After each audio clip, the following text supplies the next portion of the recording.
Welcome to the Football Den. I'm your host, Den. And man, we got a lot of things to talk about before we get started. Appreciate everybody that support the channel. Appreciate everybody that support the Be Like That channel. Appreciate everybody that support us on TikTok, on Instagram, on X. I appreciate it all. Appreciate the love. I like the negative comments. I like the positive comments. It don't matter to me. I just appreciate people just interacting, engaging with us, and just giving y'all opinions on our thoughts and our takes.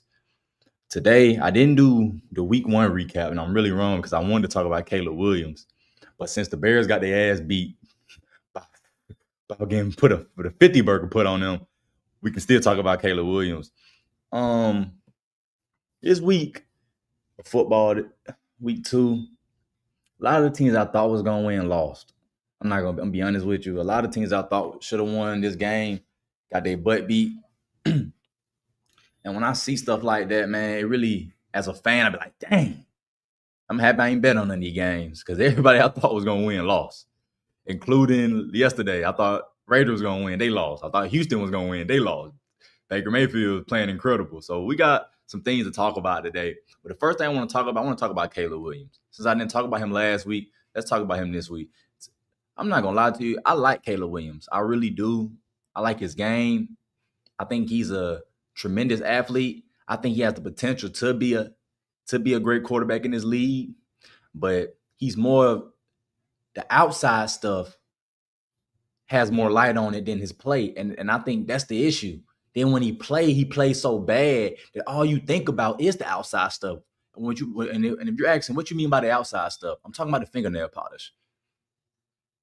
It's multiple NFL players that have came out and said, I ain't rocking with that. I just watched shout out to James Harrison and Joe Hayden new podcast on Debo and Joe and Debo. My bad if I mispronounced it. Joe and Debo. I think the Joe and Debo and Joe. Shout out to their podcast. They not rocking with that. I just watched. Shout out to Pac-Man Jones. He from Atlanta. Went to Westlake. He not rocking with that. Aqib Talib ain't rocking with that. So it just shows you that fingernail polish stuff is weird to me, man. It's weird. I know week one he did it for the suicidal prevention thing, and that's cool, but you could have did a wristband to support that. Or you had to put it on your nails. Like, what is your point of putting on your nails? Caleb Williams, he's better off script than on script, and that's not good. Because if a coach wants you to run a play a specific way, then you should run it that way. And he doesn't do that. He always running out. He always trying to do the throws, throw across the shoulder, throw across his body passes. And you cannot do that when you're trying to be the franchise quarterback of a team. You have to run the system how your offensive coordinator / head coach wanted to be ran. And he doesn't do that. And that's why you're looking at the Chicago Bears team. They're 0-2. Now, one thing I like about the Chicago Bears, Roman Aduze, he's living up to being a first-round pick. He's the bright spot on the team. I still like DJ Moore, Tremaine Edmonds and all them boys on the defense, Jalen Johnson. They got some weapons. But I just think with a quarterback like Caleb Williams, if he don't stop being a distraction to the team and his play stands out more than the fingernail polish, the Bears will never be successful. The Bears will never be successful. Caleb Williams, he's playing his way into getting Ryan Poles fired. He's playing his way to get Ryan Poles fired. Shout out to Coach JB. He said the same thing. Matt McChesney. All these guys say the same thing, bro. The fingernail polish is louder than his play, and that's not good, bro. Caleb Williams has the potential to be great, but if you watch that game against the Bears, he was terrible. And you look at Ben Johnson, he want to pull his hair out. Ben Johnson going to be bald by the end of the season. He going to be looking like Lex Luthor on the sideline by the end of the season because he's stressing. He like, my dude, you're missing plays. You're running outside the pocket too early. You're not hitting the easy targets. You're not making them gimme throws, the gimme passes, the layups. You're not even making the layups in the game, bro. And that's an issue when you're a second-year quarterback. You're the first overall pick. All this hype that he's generational talent. Stop with the generational talent, bro. Stop. Generational talents are guys that by their junior year, they're known. Their sophomore year, they're known. Peyton Manning, John Elway, Andrew Luck. They're the only three dudes, bro. Now you have some dudes that come out of nowhere and people are like, oh, he looks generational, like a Cam Newton, people like that. But I'm talking about just out the gate, people like, oh, this guy, when he gets NFL, it's a no-brainer. He's going to be great. That's John Elway, Peyton Manning, and Andrew Luck. And the Colts got 2 of those generational franchise quarterbacks. And my bad, Trevor Lawrence too. Trevor Lawrence one of those guys too. My issue with Caleb is just, bro, play within the system. You have the weapons. This notion that he don't have the weapons is insane. The notion that he don't have the O-line is insane. He has a better O-line than last year. He has 2 Pro Bowl. They acquired 2 Pro Bowl linemen for him this year. And he's still playing poo-poo. DJ Moore probably gonna request a trade by end of the season. And that's all gonna be on Caleb because he has to play better. And he hasn't done that at all. Now, I know I'm doing an early podcast. You're going to get the Be Like That podcast later, but I did want to get a sports podcast, bust that out right now, just because, you know what I'm saying, it's going to be hard for me to try to fumble both of them, and I'm probably going to be a little sleepy. I ain't going to lie to you. I'm finna work my butt off when I get to the car wash. But I just want Caleb to be that guy that we all thought he could be. The potential that everybody said he could be, I want him to be that. And right now, I don't see that. I just don't see that right now in Caleb. And he has the potential to be that, but he's not showing that at all, bro. He keep thinking it's college. Bro, you're not going to be able to run around like it's throw him up, bust him up, and think that you're going to do that all day. No, bro. You're at the top of the top. The 1%ers. Everybody's great on that field. So you can't do that. You have to play within the system. Play within the system. And I believe if he plays within the system, he'll be good. Think about that first half against Minnesota. That's how the system should be ran. But then he get in his own head, he get in his own way, and start doing what he wants to do. And that's my problem with Caleb. You should not be doing what you want to do. Do what the coach asks you to do. Do what the coach needs you to do. And once he does that, I think he can be good. But if he don't, I think it's probably gonna be too late because we don't know how long does Ben Johnson want to deal with this. Brother, you keep wanting to run around, bro. Stay in the pocket, make the throws, make the layups. Keep your eyes downfield. Stop looking at the defense. Stop looking at the D-line. He don't keep his eyes downfield at all. If he does, bro, it's passes there. Guys get open. Ben Johnson's system, the system itself get guys open. Think about what him in the Detroit line, bro. Jared Goff be throwing the ball, nigga be wide open. That's the scheme. That's the system that Ben Johnson created. He's brought that to Chicago Bears, and Caleb don't want to do it. He don't want to work the system. And he probably gonna end up being one of the quarterbacks that we say, dang, they gave that nigga 2 years, and now he gone. He gonna be next Justin Fields. They're gonna find somebody else. And the main reason why they're gonna find somebody else because Ben Johnson gonna say, brother, you don't want to run the system, so you can't be my quarterback on this team. You're gonna get me fired. And I'll be damned that the ownership try to fire me when I didn't pick you. Same thing with Brian Callahan. He told Will Levis, my boy, you so bad, we can't run this back. We got to get another quarterback so I can save my job. So I can add 2-3 more years in my job, 2 more 3 years on the job, bro. Because if I keep you, bro, I'm going to get fired next year because we probably going to go 1-5.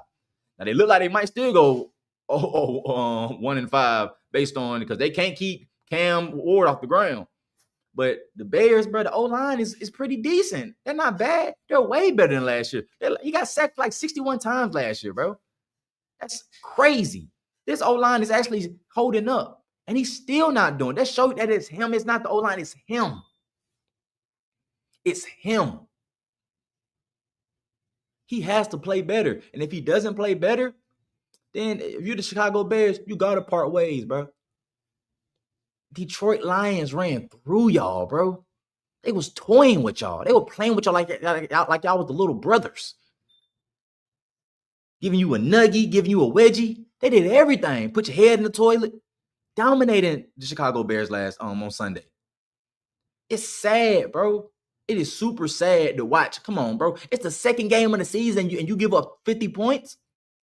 Amar St. Brown, 3 touchdowns. Jared Goff's only had 5 incompletions. 23 for 28, 5 touchdowns. Over 350 yards passing. Jamison Williams, a touchdown.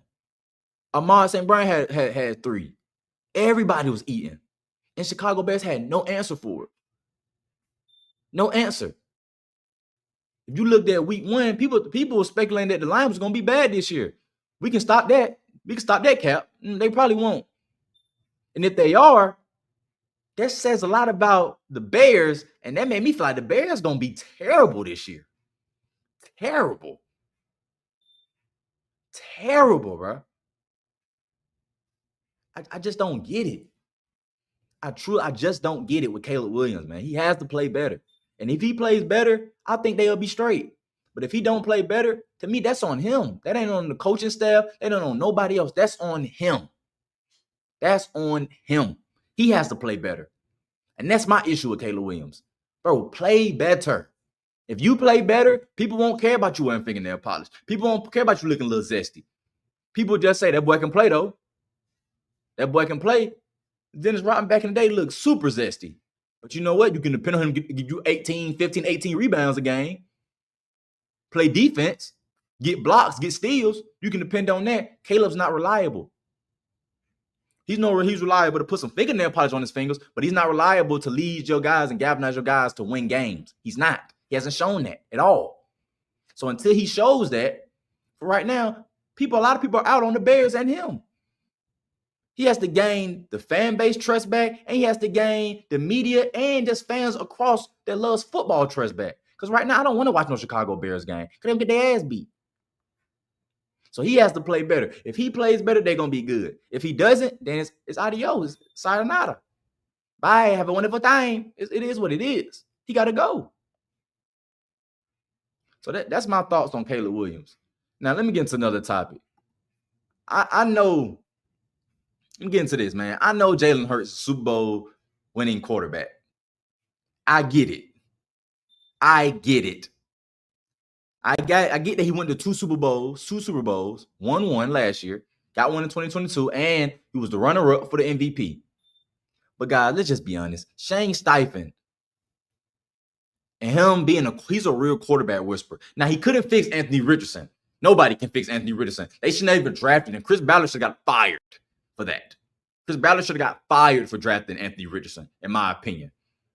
That was one of the, come on, the dude didn't even throw, he threw less than 60. Come on, bro. The dude threw 50. He had a 59 completion percentage in college, bro. In college. Credit Shedeur was 69, 70. Cam Ward was up there in the high 60s. Can you at least give me 65, 66, 59 in college? When some of those schemes, some of those plays, guys are just open because of the play. You can't even, come on, bro. You can't even make the layups. You ain't accurate on layups. But look what he did with Gardner Minshew. Almost went to the playoffs. Look what he's doing with Daniel Jones. If Daniel Jones keep playing how he playing, they're going to go to the playoffs. To me, it was more of the scheme of Shane Steichen that helped Jalen Hurts become a runner-up, an all-pro, and helped lead them to a Super Bowl. If you look at 2023, he was not good. Top 5 in interceptions. Look at 2024. He was bad. He was so bad, every playoff game, we kept asking, who's the weakness of the team? We kept saying the quarterback. Soon he won a Super Bowl. Oh, he won a Super Bowl. He top 5. He's a winner. That's a winner.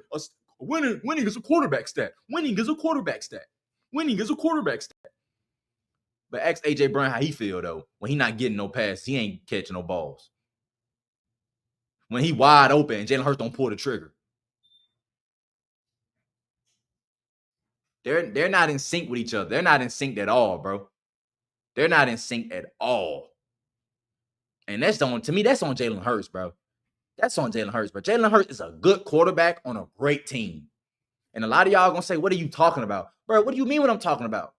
He has like, what do you mean what I'm talking about? Are you watching the game? He's not good.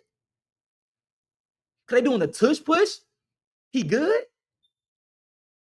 If all you can say is, well, then where they're winning, that don't mean you're just because you win, don't mean you're good. Rex Grossman got to a Super Bowl, bro.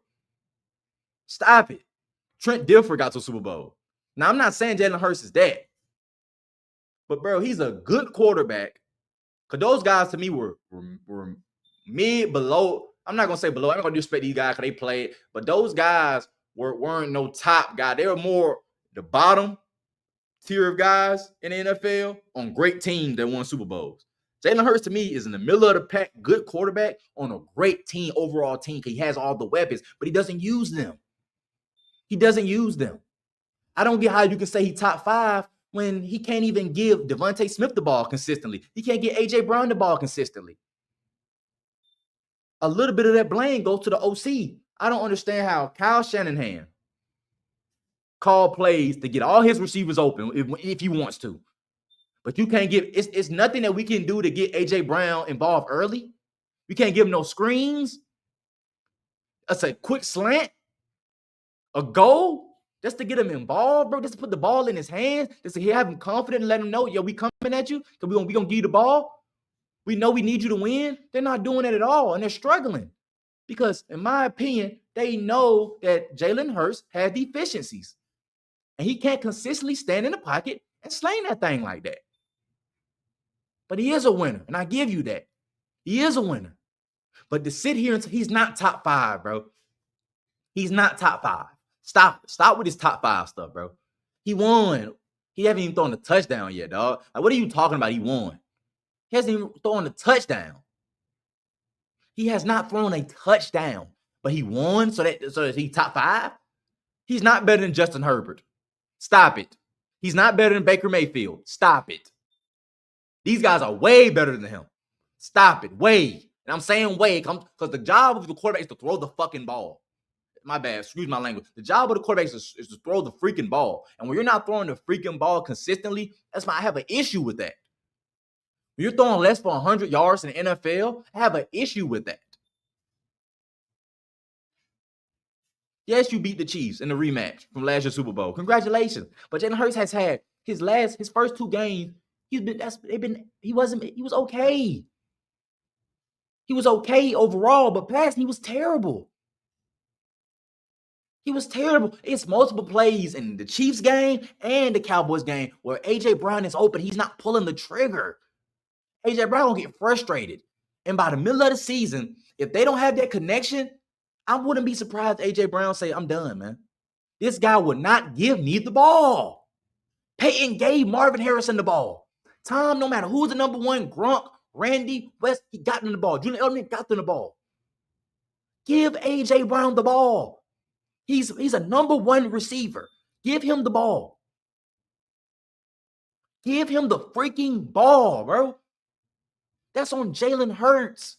I keep want to blame everybody. He win. Who cares? We winning. AJ Brown care. He want to get another contract. He young. AJ only care about winning. No, nigga, I care about my money too. AJ Brown on track, bro. If you look at the stats, bro, just based on the 2 games, AJ Brown, like, he might not even have over 900 receiving yards this year. Think about that. He might not even have over 900 receiving yards this year, bro, based on how the season's going right now. I don't know. I know it's only 2 games. Hopefully they do get him involved the next game. They start throwing it up to him, and he can have those consecutive 100-yard receiving games like I'm so used to him doing. You look at the first 2 years of him playing with the Eagles, dominating. Give that man the freaking ball. If Jalen Hurts is elite, it don't matter what happens, AJ Brown get that ball. It didn't matter what happened. You knew Tom was gonna give Grunt that ball. It didn't matter what happened. You knew my boy Peyton Manning was gonna give Marvin or Reggie that ball. It don't matter what happened. We knew Big Ben was gonna get Antonio Brown that ball. It don't matter what happened. We knew Phillip was gonna give Keenan, Michael Floyd, Vincent Jackson, or Antonio. We knew we gonna get them boys that ball. I don't know what Jalen Hurts, bro. I don't know. And if all you care about is telling me we won, to me that's lame. To me that's lame. Because Shannon Sharpe got a quote: "Don't accept nothing in a win that you wouldn't accept in a loss." And we keep accepting mediocre play from Jalen Hurts. Then when they start losing because mediocre play, then y'all want to complain. But the writing's been on the wall. Give AJ Brown the freaking ball, bro. Why does he not have the ball? He's a mismatch. He's dominant when it comes to man coverage.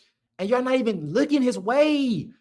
Give him the ball, man. He's your best receiver. Give your best receiver the ball. If you're not, trade that man. Let him go somewhere else if you don't need him.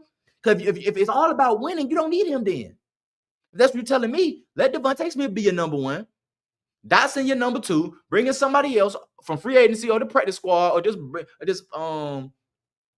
get pick and plug, grab somebody in and do it and let him be the 3rd guy. But for right now, man, if you an Eagles fan, bro, stop it, bro. Stop it. It's no reason you should be celebrating, bro. How bad Jalen Hurts has been in the first 2 games, bro. And all of you count, well, we're winning. Okay. You winning. But you mess with AJ Brown money too, though. You're messing with AJ Brown money, and trust me, he don't like that.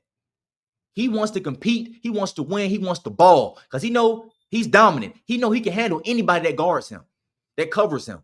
He's going to dominate them because he's excellent in one-on-one coverage, man-on-man coverage. He's dominating, bro. Dominate that. Doing it for the last 3 years. But we're not looking his way. That's crazy to me. That's crazy. And that's on Jalen Hurts and the OC. So, Philadelphia Eagle fans, bro, yes, y'all 2-0. Shit, y'all might do go back to Super Bowl and win another one. But at the end of the day, bro, AJ Brown want to get paid. He want his 3rd contract. And he won't get that if you're telling me Jalen Hurts going to keep playing how he playing, bro. And Jalen Hurts does not look good at all, bro. He does not. He does not look poised in the pocket.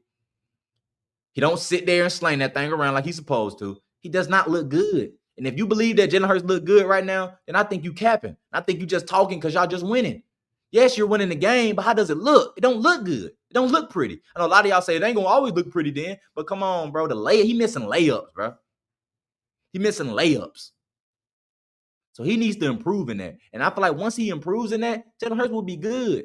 But for right now, nah, bro. Because I feel for AJ Brown. Bro. They paying you all this money and you can't even get a catch because the quarterback won't slang it to you. Give me a chance. You're not even giving them a chance. So that's just my thoughts on that game when it comes to Kansas City. Kansas City defense is good, but you still, come on, bro. You still got to get AJ Brown involved, bro. And these first 2 games, I just haven't seen nothing from Jalen Hurts while I'm saying, well, he can be an MVP or he a top 5. He don't like a top 5 quarterback, bro. He don't. Anybody that say Jalen Hurts like a top 5 quarterback, you're lying to yourself. You're lying to yourself. You're capping right now. So that's my thoughts on that. Next topic. Probably my last topic of the day. Shedeur Sanders.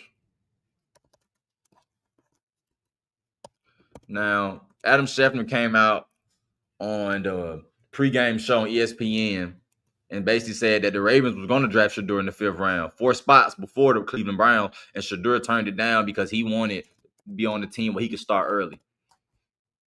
Now, I know a lot of y'all going to say, Dan, I thought you said you're not going to talk about Shedeur. I'm not talking about Shedeur in the sense of playing.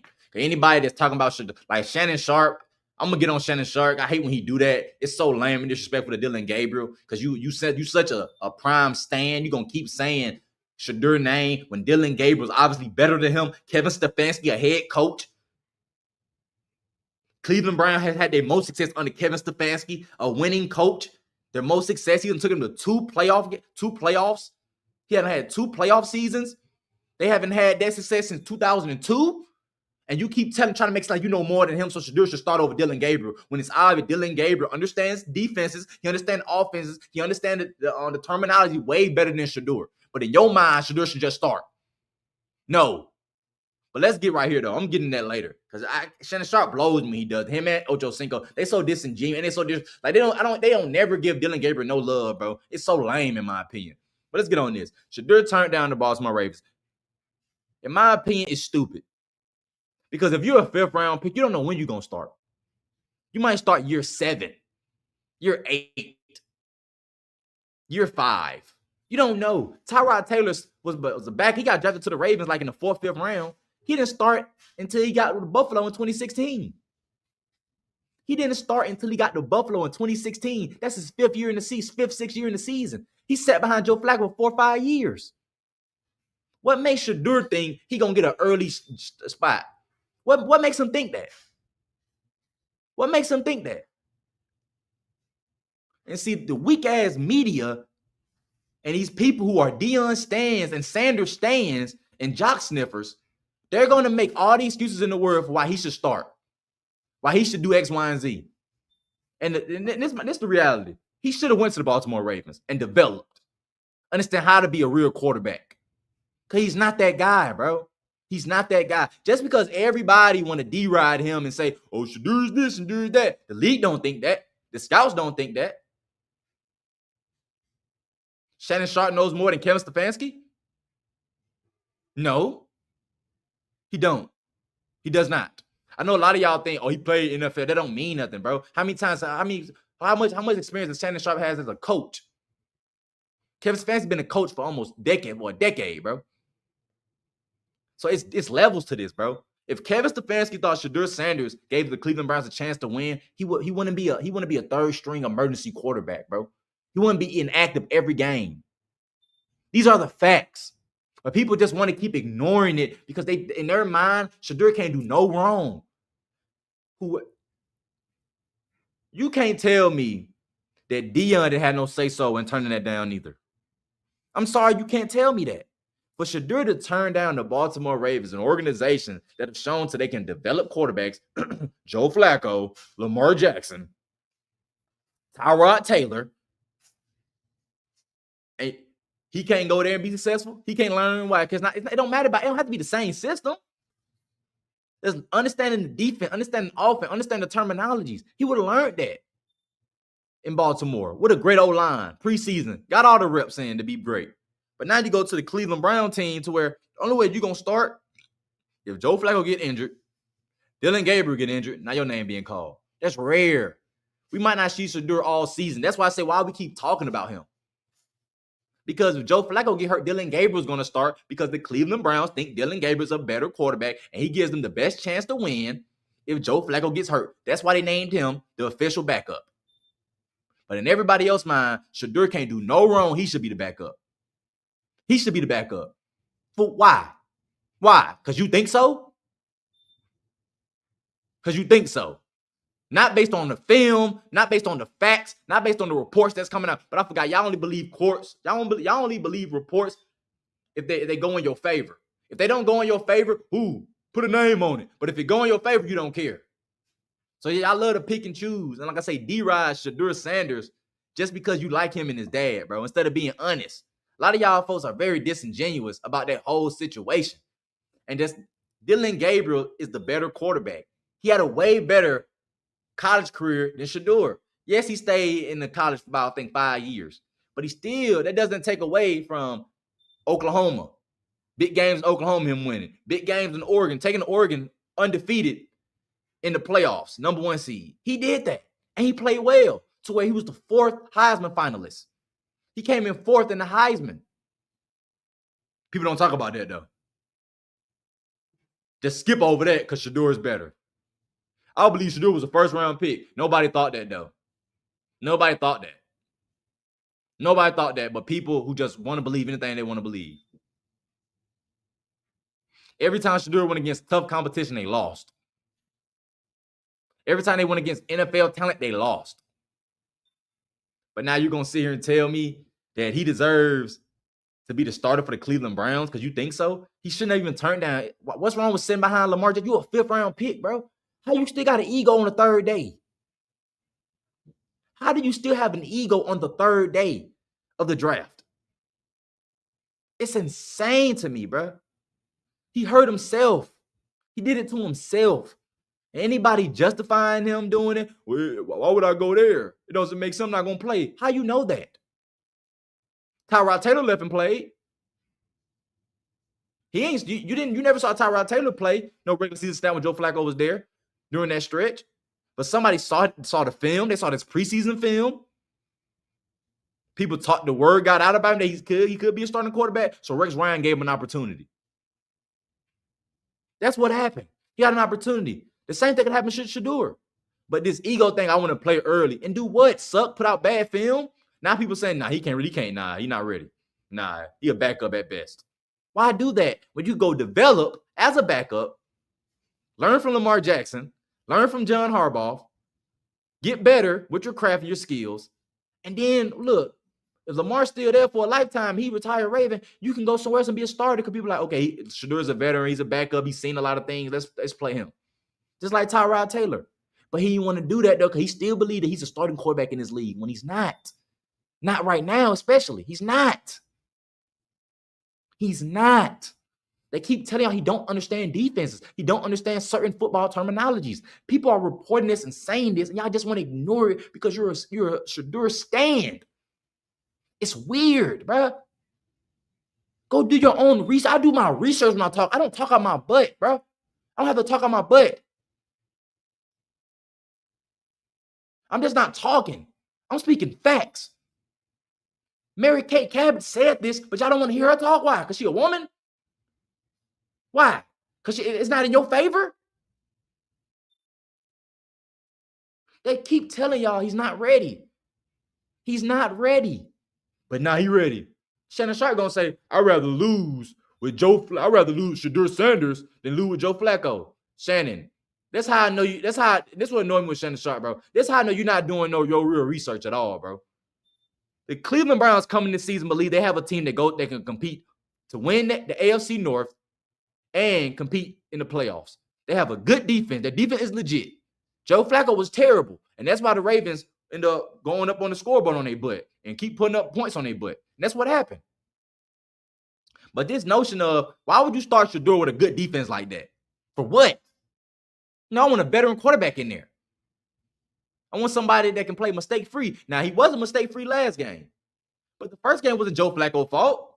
He wasn't dropping those passes. He missed that kick. Cleveland Browns should be 1-1 right now. The Bengals should be 1-1 right now. Those are the facts, bro. So stop missing me with this. Shedeur should start, bro. He should not start until he's ready. And Kevin Stefanski and the offensive side would tell us that when they ready and they think that he should start, then he'll start. But for right now, he still needs to develop he needs to develop into a good quarterback. Because right now he's not that guy. Y'all looked at one preseason game and say he should start. But y'all don't talk about Dillon Gabriel, his last preseason game, and how Shedeur looked. Y'all said Shedeur go out there. Y'all set him up when Dillon Gabriel got hurt, Kenny Pickett got hurt, and they weren't gonna play Joe Flacco at all because he's older. Y'all said they set him up for failure. How they set him up for failure? When your name is called, you got to play, no matter what position you are. But for Shedeur, it's setting him up for failure. For anybody else, it's not. You got to go out there. You're next man up.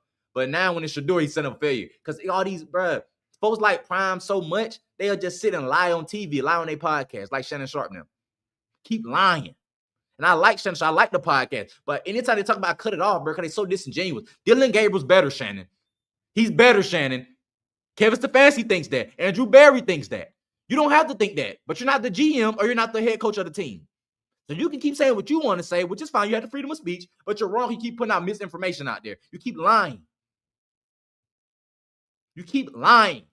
He's an emergency quarterback. He should start.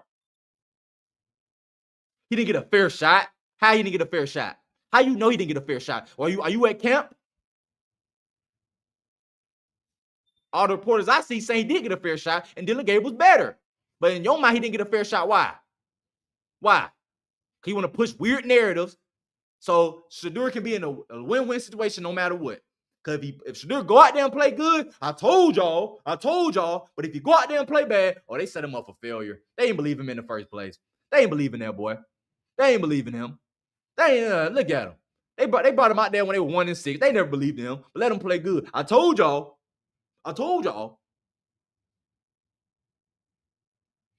My issue is, bro, just be honest. Shedeur needs to develop. Dillon Gabriel is the best quarterback to start right now if they feel like benching Joe Flacco or Joe Flacco get injured. And that's it. But they keep on trying to push this narrative of Shedeur should start. To me, it's just lame and then disrespectful to Dillon Gabriel, somebody who's worked hard just like Shedeur. Y'all make it like Shedeur the only person working hard, bro. Dillon Gabriel worked hard too. He studied his butt off too. He has a resume too in college. And he a lefty. I got to support my lefty. Stop disrespecting my lefty, Shannon. Stop disrespecting them lefties. Come on, man. Pendix, Dillon Gabriel. Stop disrespecting. So that's all I got to say about that, man. That's all I got to say. For my Falcons, week 2.